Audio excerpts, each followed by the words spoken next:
to support Matthew. And Matthew, thank you for inviting me to your campaign lunch. And thank you for asking me to say a few words. Actually, you said there'd be a few people here, and this is a few more than I thought there would be. Anyways, I'm getting used to speaking in public. Into the mic more. Sorry. Can you hear me now? Yes, a bit better.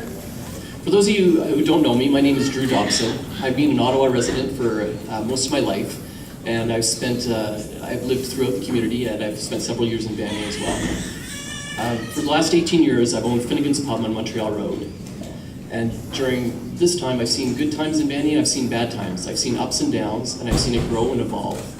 Last year, I started a grassroots organization called SOS Vanier, whose mission is to protect Vanier's traditional Main Street from the Salvation Army mega shelter, and to encourage the city to embrace evidence-based solutions to homelessness, and to encourage the city to stop building mega shelters to warehouse the homeless. It's at this time that Matthew and I met during what must have been most of the trying times of his political career. At the time, I was not sure what to expect from the man.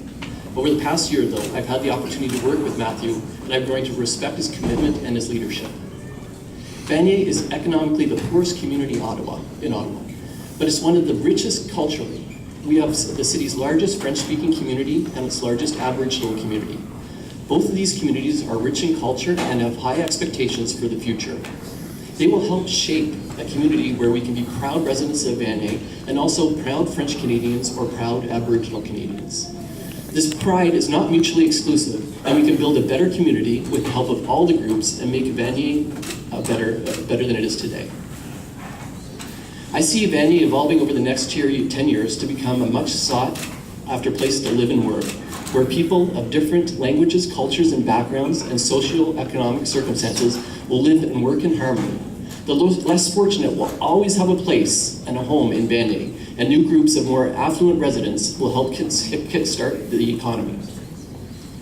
Matthew has the municipal experience to help make this dream a reality.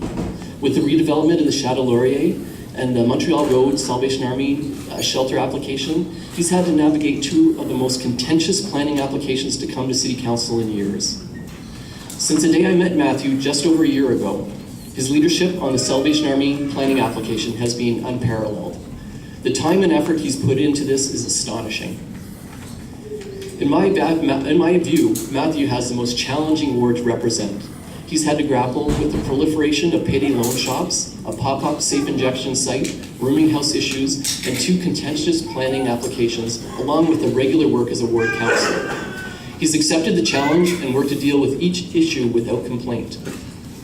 As a business owner on Montreal Road, I'm hopeful when I hear Matthew shares my vision of a vibrant, sustainable Montreal Road traditional Main Street. I look at his work to restrict the proliferation of predatory payday loan shops along Montreal Road as a sign that he will work hard for a healthy mix of businesses on the traditional Main Street. The battle to ensure Vanier has a healthy future is not over, and I'm confident that Matthew can and will provide the leadership necessary to navigate the community through the next 4 years.